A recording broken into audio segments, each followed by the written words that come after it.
Posibleng mabasura lamang ang unang impeachment case na inihain kay Pangulong Ferdinand Marcos Jr. ayon sa isang political analyst. Kung bakit, darito ang balita. May posibilidad na mabasura lamang ang unang impeachment case laban kay Pangulong Ferdinand Marcos Jr. Ayon sa political analyst na si Professor Maluti Kia.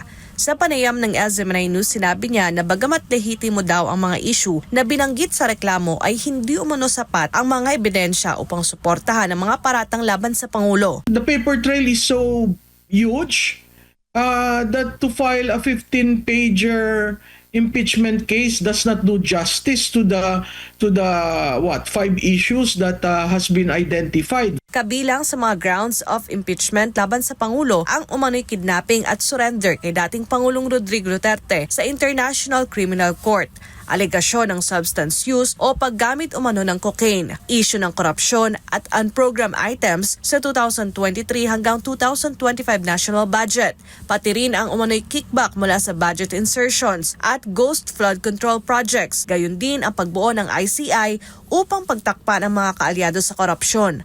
Ayon sa political analyst, tila minadali ang paghahain ng impeachment complaint upang mauna lamang sa iba pang reklamong isusumite laban sa Pangulo. Sa form at substance, talagang malabnaw yung pagkaka-file at halatang-halata mong minadali. Although ginamit talaga yung mga issues na tinatapon sa presidente para lang siya ang mauna, no? Yung initiate ay mangyari sa pagre-resume ng Kongreso at mapag-usapan kaagad. Gayunpaman, hindi dapat anya baliwalain ang mga issue na ibinabato sa Pangulo na posibleng makaapekto sa tiwala ng publiko at sa kalagayan ng ekonomiya ng bansa.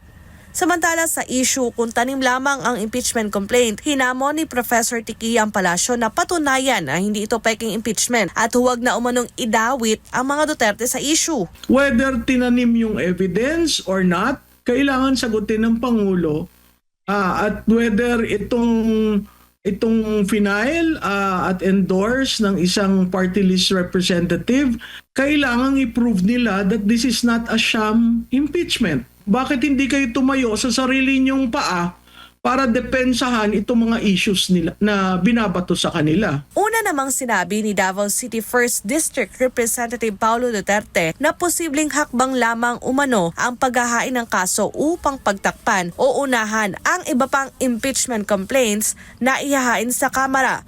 Sa ngayon, may pangalawa at pangatlo ng impeachment complaint na inihain laban kay Pangulong Marcos Jr. Ngunit hindi ito tinanggap ng Kamara sa kadahilan ng wala si House of Representatives Secretary General Chaloy Garafil. Nakatakda naman daw itong muling ihain ng mga complainant sa susunod na linggo. Para sa Diyos at sa Pilipinas, kung mahal Daniela Paulite, SMNI News.